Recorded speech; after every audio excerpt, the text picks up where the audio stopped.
Hello दोस्तों, क्या आपने कभी सोचा है कि कुछ प्रोग्राम फास्ट क्यों होते हैं और कुछ स्लो? सबका राज एक कॉन्सेप्ट में छुपा है, कॉम्प्लेक्सिटी। आज की वीडियो में हम समझेंगे टाइम और स्पेस कॉम्प्लेक्सिटी, उनका मतलब और कैसे आप अपने कोड को इफ़िशिएंट बना सकते हो। तो चलिए शुरू करते हैं। तो सबसे पहले हम बात करते हैं कॉम्प्लेक्सिटी की डिफिनेशन की। तो complexity in programming refers to the resources required for an algorithms execution, mainly time and space. अब मान लीजिए आपने कोई भी कोड लिखा, अब वो कोड आपका रन कंप्लीट होने में कितना ज़्यादा टाइम लगा रहा है या कितना ज़्यादा स्पेस ले रहा है, उसको हम कहेंगे कॉम्प्लेक्सिटी। फिर सेकेंड पॉइंट है, why do we need to master in complexity. अब हमें इसको मास्टर क्यों करना है? ठीक है, तो आपका प्रोग्राम मान लीजिए बहुत ही ज़्यादा टाइम ले रहा है रन होने में, फिर बहुत ही ज़्यादा स्पेस ले रहा है, तो हम चाहेंगे कि वो टाइम थोड़ा सा रिड्यूस हो जाए या मेमोरी थोड़ी रिड्यूस हो जाए। ठीक है, कोई भी चीज़ होती है हम चाहते हैं कि वो ऑप्टिमल वे में काम करे, हमें कम से कम पैसा लगाना पड़े और हमें अच्छी चीज़ मिल जाए। तो सेम उसी तरह यहाँ पर भी हम चाहेंगे कि कम से कम समय में हमें हमारा कोड रन हो जाए, कंप्लीट हो जाए रन होके, और हमें कम से कम स्पेस भी देनी पड़े। तो इसलिए हमें कॉम्प्लेक्सिटी के बारे में जानना चाहिए। देन हाउ मेनी टाइप्स, तो कितने तरीके की हैं? ये हैं दो तरीके की, टाइम और स्पेस। तो कॉम्प्लेक्सिटी हम मेनली प्रोग्राम में दो तरीके से मेजर करते हैं, एक टाइम के टर्म्स में कि कितना ज़्यादा टाइम लगा रहा है, और एक स्पेस में टर्म्स में कि वो कितना ज़्यादा स्पेस ले रहा है। अब टाइम कॉम्प्लेक्सिटी, अब जैसे कि मान लीजिए हमने बहुत ज़्यादा इनपुट दिया अपने प्रोग्राम में, बहुत ज़्यादा इनपुट है। ठीक है, और उस इनपुट के हिसाब से हमारा प्रोग्राम कितना ज़्यादा टाइम लेने वाला है, इसे पता लगाना। सेम स्पेस भी, कि बहुत ज़्यादा इनपुट देने पे हमारा प्रोग्राम कितनी ज़्यादा स्पेस लेने वाला है, वो पता लगाना। तो अब हम बात करते हैं टाइम कॉम्प्लेक्सिटी की तीन डिफरेंट एनोटेशंस के बारे में, जो कि हैं बेस्ट केस, वर्स्ट केस और एवरेज केस। तो बेस्ट केस में हम बात करते हैं कि मिनिमम टाइम या मिनिमम स्पेस जो हमारा प्रोग्राम लेने वाला है, उसको हम कहते हैं बेस्ट केस। वर्स्ट केस कि मैक्सिमम टाइम या मैक्सिमम स्पेस जो कि हमारा प्रोग्राम लेने वाला है, उसको हम बात करते हैं वर्स्ट केस में।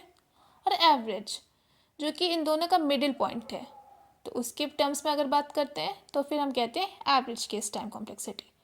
एक एग्जाम्पल अगर ले लीजिए, क्विक सॉर्ट नाम की एक एल्गोरिथम है हमारे पास, जिसका एवरेज केस टाइम कॉम्प्लेक्सिटी है n log n। n log n में वो हमें आंसर दे देगा, बट वर्स्ट केस में हमें n स्क्वायर टाइम में आंसर देगा। ठीक, तो चलिए अब वर्स्ट केस टाइम कॉम्प्लेक्सिटी के बारे में थोड़ा हम डिटेल में बात करते हैं, क्योंकि यही सबसे ज़्यादा इंपॉर्टेंट है। तो इसमें सबसे पहले आता है कांस्टेंट टाइम कॉम्प्लेक्सिटी।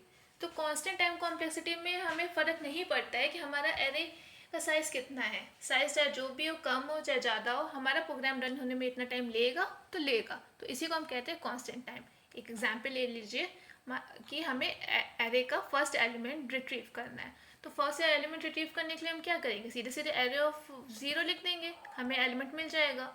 हाँ, पूरा एरे ट्रेवर्स करने की ज़रूरत ही नहीं है, हमें क्या ही फ़र्क पड़ता है एरे 10 लेंथ का हो चाहे 100 लेंथ का हो चाहे 1000 लेंथ का हो, कोई फ़र्क नहीं पड़ता। तो इसी को हम कहेंगे कांस्टेंट टाइम कॉम्प्लेक्सिटी। ओके, फिर हमारे पास आता है लीनियर टाइम कॉम्प्लेक्सिटी। तो लीनियर टाइम कॉम्प्लेक्सिटी में क्या होता है, जैसे जैसे हमारा इनपुट बढ़ता जाता है तो उस प्रोग्राम के लिए वैसे वैसे हमारा टाइम भी बढ़ता जाता है। तो एक एग्जांपल ले लेते हैं वर्स्ट केस टाइम कॉम्प्लेक्सिटी का, जो कि है लीनियर सर्च एल्गोरिथम। ओके, तो मान लीजिए ये हमारे पास एरे है, और इस एरे में मान लीजिए हमको 32 ढूंढना है। ठीक है, 32 ढूंढना है, तो हम क्या करेंगे, सबसे पहले एरे के फर्स्ट एलिमेंट में जाएंगे, फर्स्ट इंडेक्स पे जाएंगे। है यहाँ पे 32? नहीं है। यहाँ पर है? नहीं है। सेकेंड में है? नहीं है। थर्ड में? नहीं है। फोर्थ में है? नहीं है। अब इस एरे में है ही नहीं, लेकिन हमने पूरा ट्रेवर्स कर दिया। तो वर्स्ट केस में हमने क्या किया, सारे ब्लॉक हमने सर्च किए, इसमें हमें कहीं भी नहीं मिला। तो वर्स्ट केस में हमने पूरा एरे ट्रेवर्स कर डाला 32 ढूंढने के पीछे, नहीं मिला। तो ये हमारा टाइम हो गया एंड टाइम। ओके, क्योंकि हमने पूरा एरे ट्रेवर्स किया। ओके, तो फिर हम बात करते हैं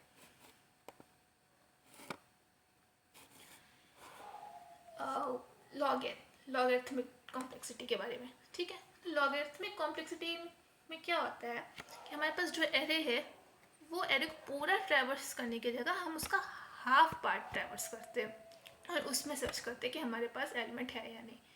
तो इसका एक एग्जांपल है बाइनरी सर्च। बताते हैं बाइनरी सर्च में क्या है। तो बाइनरी सर्च में मान लीजिए ये एरे है, ये सेम एरे है, सॉर्टेड एरे। बाइनरी सर्च के लिए एक कंडीशन होती है कि हमारे पास जो एरे है वो सॉर्टेड फॉर्म में है।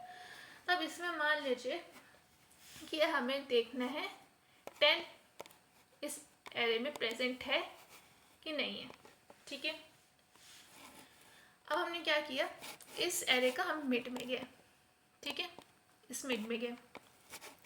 ठीक है, अब हम देखेंगे क्या ये जो मिड एलिमेंट है ये हमारे जो हमें ढूंढना है एलिमेंट 10, ये इससे छोटा है या बड़ा है। तो इससे छोटा है तो ऑफकोर्स सी बात है कि 10 इधर तो होगा नहीं, इस तरफ तो होगा नहीं, इस तरफ तो नहीं होगा, ऑफकोर्स इस तरफ होगा। तो हम इस साइड का सर्च करना भूल जाएंगे, नहीं ढूंढेंगे इधर, हम इधर ढूंढेंगे।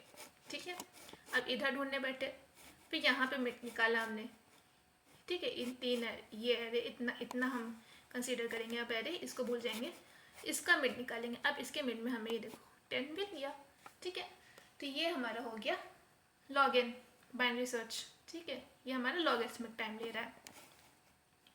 ठीक है, अब चौथे नंबर पे एक है क्वाड्रेटिक टाइम कॉम्प्लेक्सिटी।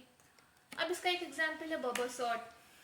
ठीक है, अब वो क्या करता है कि नेस्टेड लूप्स देता है। फॉर लूप के अंदर एक और फॉर लूप, या फिर एक और एग्जांपल ले सकते हैं ट्रैवर्सिंग ऑफ ए मैट्रिक्स। तो इसमें क्या होता है, जहाँ भी लूप्स हम डबल बार लगा रहे हैं तो एन स्क्वायर, ट्रिपल टाइम्स है लूप के अंदर एक और लूप तो एन क्यूब, इसी तरीके से एंड सो ऑन। ठीक है, तो हमें ये सब चीज़ें ध्यान रखनी होती है अपना प्रोग्राम लिखते समय। तो अब अगर बात करें स्पेस कॉम्प्लेक्सिटी के बारे में, तो स्पेस कॉम्प्लेक्सिटी को भी हम उसी तरीके से कैलकुलेट कर सकते हैं जिस तरीके से हम लोगों ने टाइम कॉम्प्लेक्सिटी को कैलकुलेट किया है। इसमें भी हमारे पास constant space complexity, linear space complexity, quadratic space complexity और लॉगरिथमिक स्पेस कॉम्प्लेक्सिटी है। ओके, बट वहाँ पे हम लोग टाइम के बारे में बात कर रहे थे, यहाँ पे हम लोग स्पेस के बारे में बात करेंगे कि कितना ज़्यादा स्पेस हमारा प्रोग्राम लेने वाला है।